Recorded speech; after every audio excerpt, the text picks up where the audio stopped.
মানুষ প্রচন্ড রকমের নিঃসঙ্গতায় ভোগে কখন জানেন?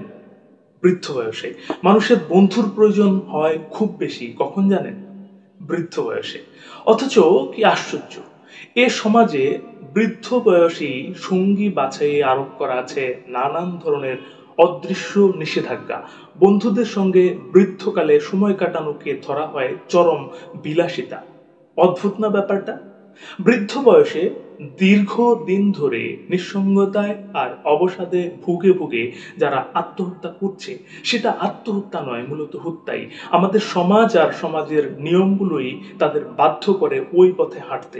এই সমাজ পাশে দাঁড়াতে না পারলেও পেছনে লাথিটা ঠিকই মারতে পারে। এই জগতে নিঃসঙ্গতার চেয়ে ভয়ানক রোগ আর একটাও নেই। যৌবনে আমরা আমাদের সময়টা চাইলেই কাজে, ব্যস্ততায় কিংবা বন্ধুদের সঙ্গে গল্পে, আড্ডায় অনায়াসে কাটিয়ে দিতে পারি। যে সময়টা আমরা চাইলেই কোনো না কোনোভাবে, কোনো না কোনো একভাবে ঠিক কাটিয়ে দিতে পারি, সেই সময়টা আমাদের বলা হয় সঙ্গী নাও, বন্ধু নাও, আনন্দ করো।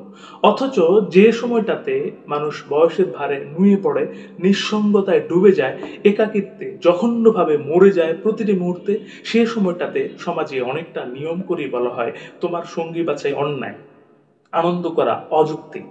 উদ্ভট না এইসব নিয়ম? মানুষের যতই বয়স বাড়ে সে ততই জীবনের রং হারাতে থাকে। যতই বৃদ্ধ হয় মানুষ ততই একা হয়ে যায়। কাছের মানুষেরা দূরে সরতে থাকে, বন্ধুরা হারিয়ে যেতে থাকে, অত্যন্ত প্রিয় সন্তানেরাও ব্যস্ত হয়ে যায়, কেউ তাকে সময় দিতে চায় না কিংবা পারে না। ঠিক এই সময়টাতেই একজন মানুষের প্রিয় বুকে মুখ গুজে চুপ হয়ে থাকাটা খুব দরকার। আবল তাবল কথা বলে খিলখিল করে হাসতে হাসতে বন্ধুদের গায়ে ঢলে পড়াটা সত্যি দরকার। হ্যাঁ, এই বয়সেই দরকার অগাধ প্রেম, অশেষ বন্ধুত্ব কিংবা তথাকথিত অযৌক্তিক আনন্দ যাপন। অথচ এই সময়টাতেই যেন সবাই ঘোরতর অন্যায় হয়ে দাঁড়ায়।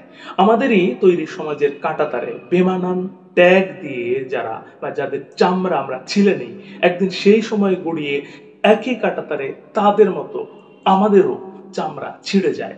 আমি চাই প্রেমের কোনো বয়স না থাকুক, সঙ্গী বাছাইয়ে বয়সের কোনো সীমানা না থাকুক, বৃদ্ধকালে হো হো করে হাসতে হাসতে গড়িয়ে পড়াটাকে কেউ অভদ্রতা হিসেবে না ধরুক, আমাদের দৃষ্টিভঙ্গি বদলাক।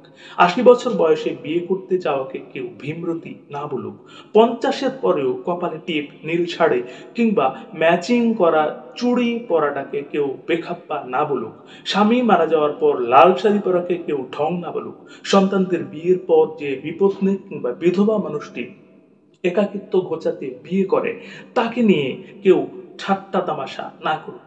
আসুন ওদের বাঁচাই। কিছু মানুষের কাছে সঙ্গী বলতে মোটেও যৌন চাহিদা মেটানোর বস্তু নয়। একসময় মানুষের সঙ্গী লাগে শুধু দু চারটে কথা বলার জন্য, পাশাপাশি বসে ফিক করে একটুখানি হাসার জন্য।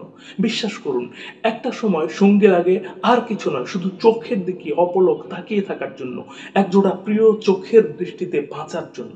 সত্যি আর কিছুই নয়। আসুন বদলাই। একদিন একদিন করে আমরাও তো ওদেরই দলে ভিড় করছি, তাই না?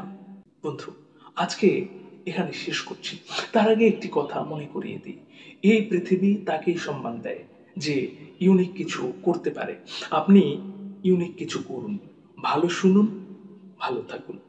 ধন্যবাদ।